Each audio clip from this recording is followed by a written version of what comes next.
দিয়ে ভারতকে জবাব দিব। আমরা এই ভারতের হাগু মিশ্রিত খাবার খাবো না। কি খাবো না? হাগু মিশ্রিত খাবার। আমরা গোবর মিশ্রিত খাবার খাবো না। দেখেন, ভারতের এই খাদ্যপণ্য এবং মশলাগুলোতে গোবর এবং গোমূত্র পাওয়া গেছে। এটা ইউরোপীয় ইউনিয়নের প্রতিবেদনে বলা হচ্ছে। 27টি দেশে এগুলো নিষিদ্ধ করা হয়েছে। হংকং, সিঙ্গাপুর সহ বিভিন্ন দেশে ভারতীয় পণ্য নিষিদ্ধ করা হয়েছে। আমাদের দুঃখ লাগে যে আমাদের সরকার এখনো এই পণ্যগুলো নিয়ে গবেষণা করছে না। এই পণ্যগুলোকে সায়েন্স ল্যাবে পাঠান, সায়েন্স ল্যাবে পাঠিয়ে এগুলো গবেষণা করেন এর মধ্যে কি পরিমাণ গরুর গোবর এবং গোমূত্র আছে।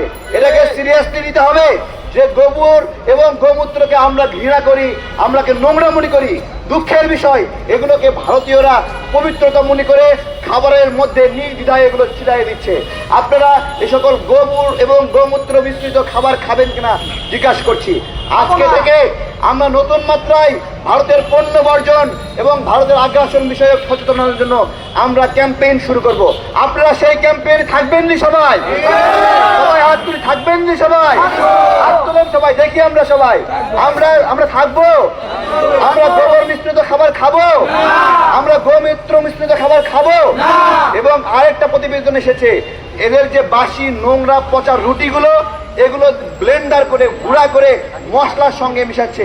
এটা এমন একটা জাতি যারা মানুষকে ক্যান্সার আক্রান্ত করছে এইভাবে, এবং ক্যান্সার আক্রান্ত করে করে নিজেরাই চিকিৎসা বাণিজ্য করছে, ক্যান্সারের চিকিৎসা করছে।